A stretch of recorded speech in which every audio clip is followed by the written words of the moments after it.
Lesson 1 पढ़ रहे थे फसल उत्पादन व प्रबंध।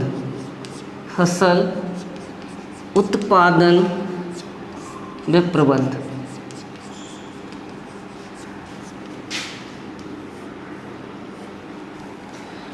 तो इसमें हमने कृषि के चरण पढ़ रहे थे फसल उगाने के। पहला चरण पढ़ लिया मिट्टी तैयार करना, दूसरा चरण पढ़ लिया बुआई, तीसरा खाद उर्वरक। आज चरण नंबर 4 पढ़ेंगे। पॉइंट नंबर 4 है आज सिंचाई।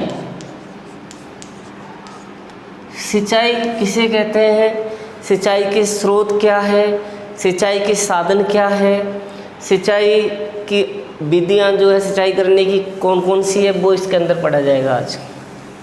तो देखिए सिंचाई किसे कहते हैं, विभिन्न अंतरालों में खेत में पानी देना है, जल देने की जो प्रक्रिया है वो क्या कहलाती है, सिंचाई। विभिन्न अंतरालों में, जैसे 4 दिन में, 3 दिन में, ऐसे। तो विभिन्न अंतरालों में, विभिन्न अंतरालों में खेत में या खेत में पानी देने की प्रक्रिया को, पानी देने की प्रक्रिया को, विभिन्न अंतरालों में खेत में पानी देने की प्रक्रिया को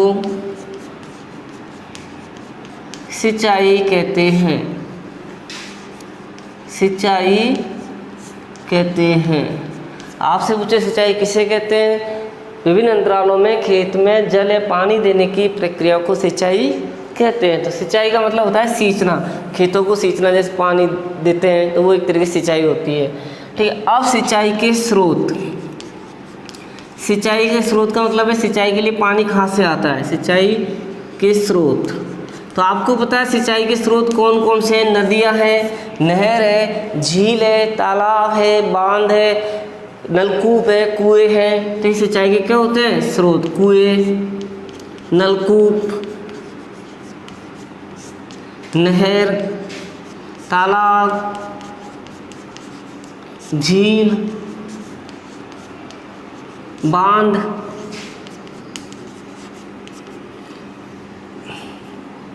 तो कुएं, नलकूप, नहर, तालाब, झील, बांध, नदियाँ, तो ये क्या है, सिंचाई के स्रोत। आपसे मुझे सिंचाई स्रोत बताइए, तो स्रोत है। परिभाषा, विभिन्न अंतरालों में खेत में पानी देना। अब सिंचाई के साधन, कि सिंचाई किस किस से की जाती है, सिंचाई के साधन। तो देखिए सिंचाई के साधन 2 प्रकार के हैं, एक तो पारंपरिक और एक आधुनिक। एक तो होते हैं पारंपरिक,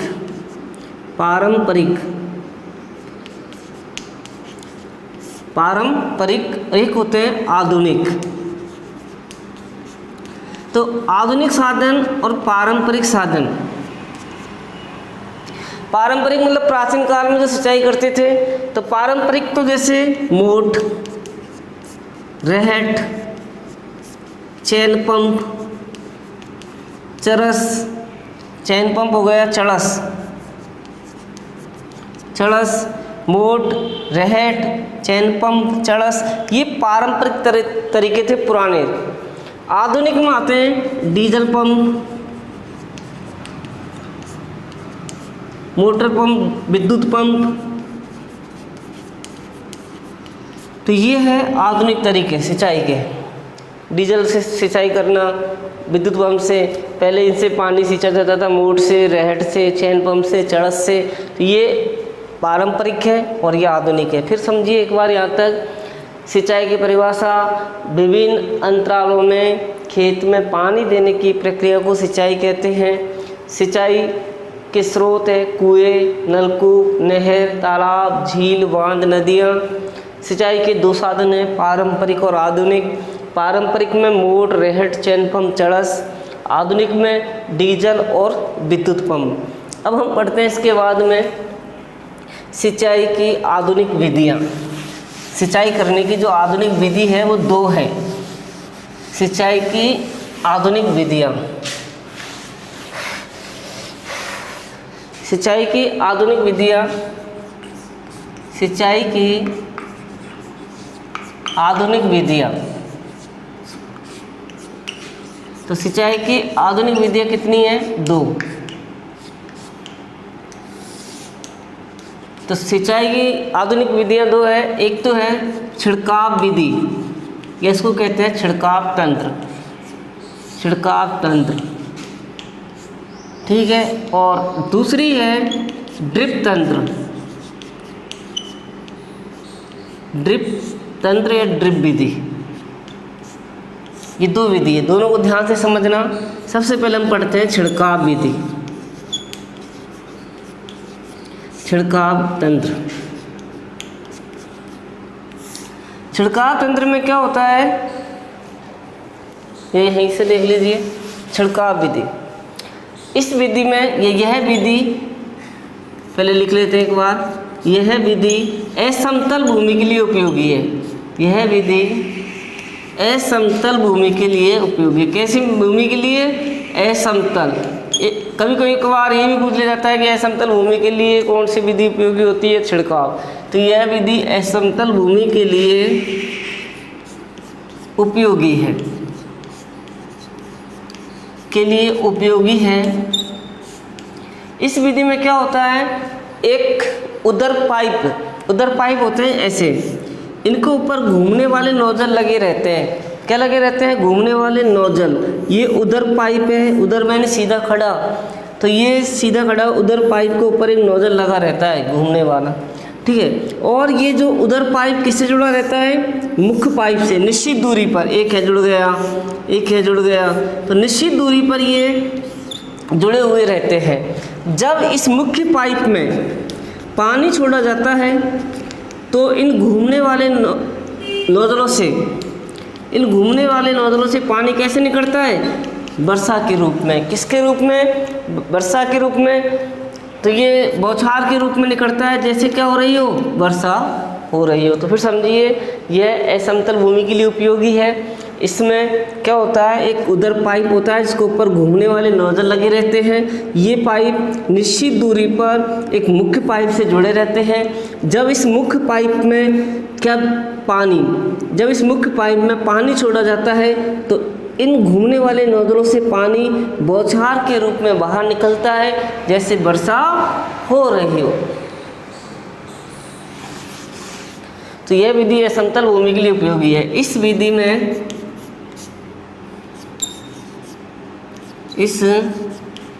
में उदर पाइपों के ऊपर, या उदर यानी खड़े वाले उदर पाइपों के ऊपर घूमने वाले नोजल लगे रहते हैं। घूमने वाले नोजल लगे होते हैं तथा ये पाइप निश्चित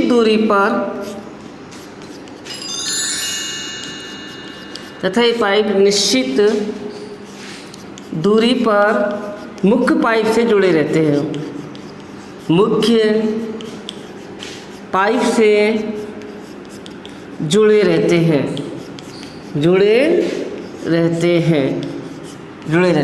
जब इस मुख्य पाइप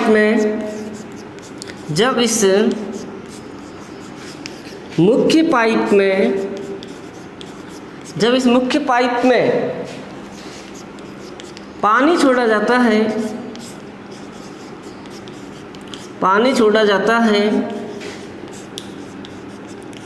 तो जब इस मुख्य पाइप में पानी छोड़ा जाता है तो घूमने वाले नोजलों से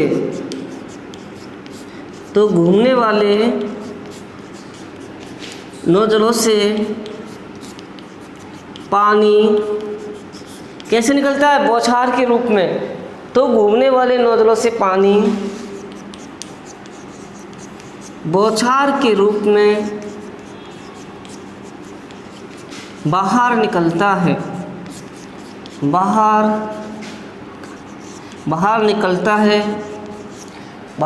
है, जैसे वर्षा हो रही हो। ये छिड़काव विधि है।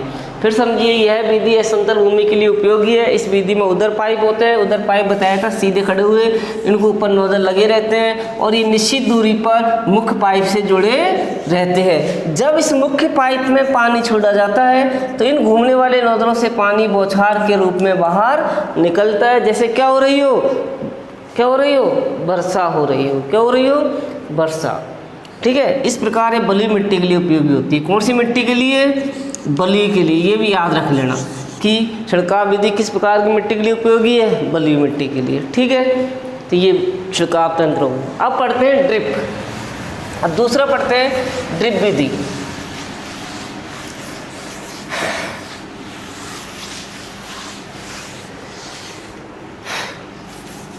ड्रिप विधि, सेकंड विधि है ड्रिप।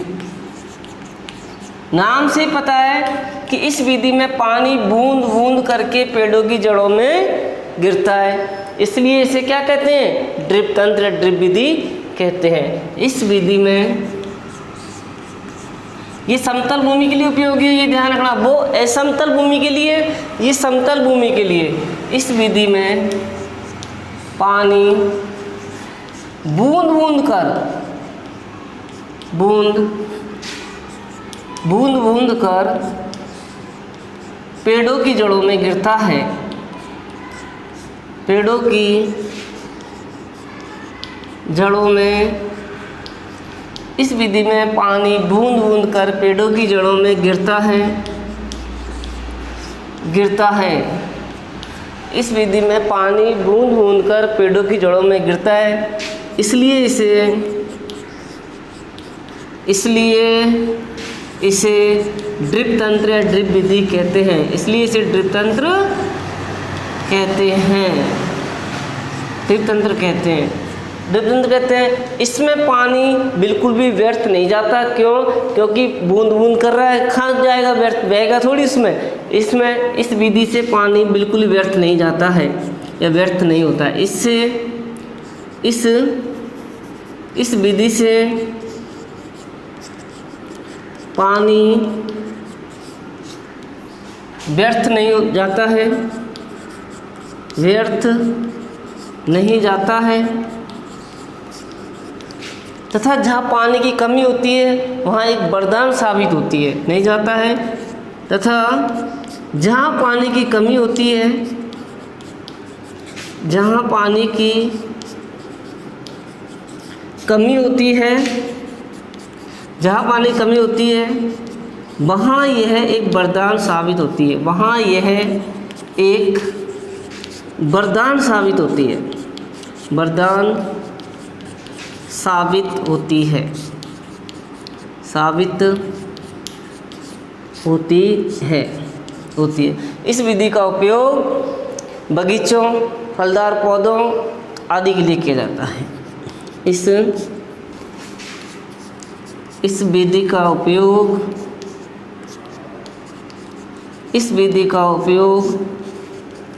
बगीचों, फलदार पौधों के लिए किया जाता है।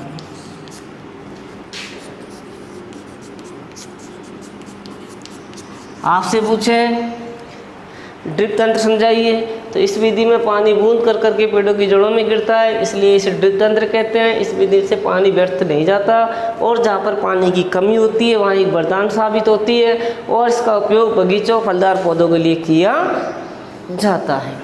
ठीक है, अब आपको चौथा चरण हो गया। पांचवा चरण है आपका खरपतवार से सुरक्षा, खरपतवार से सुरक्षा। तो इसमें आपको आज सिंचाई ही पढ़ाएंगे। इसमें 2-3 क्वेश्चन दिए जा रहे हैं, उनको आप बिना देखे 1-2 बार पढ़ के वीडियो से करना। क्वेश्चन नंबर 1, सिंचाई किसे कहते हैं? सिंचाई किसे कहते हैं? किसे कहते हैं? सिंचाई किसे कहते हैं? सिंचाई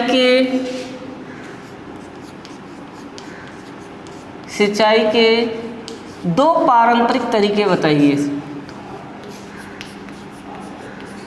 सिंचाई के 2 पारंपरिक तरीकों के नाम लिखिए। नाम लिखिए।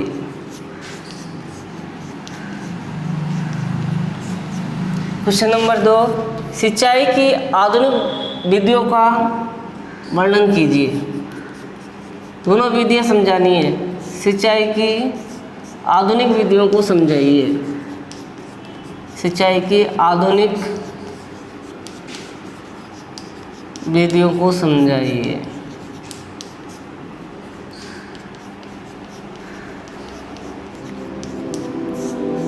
ये दोनों क्वेश्चन आपको फेयर कॉपी में करने।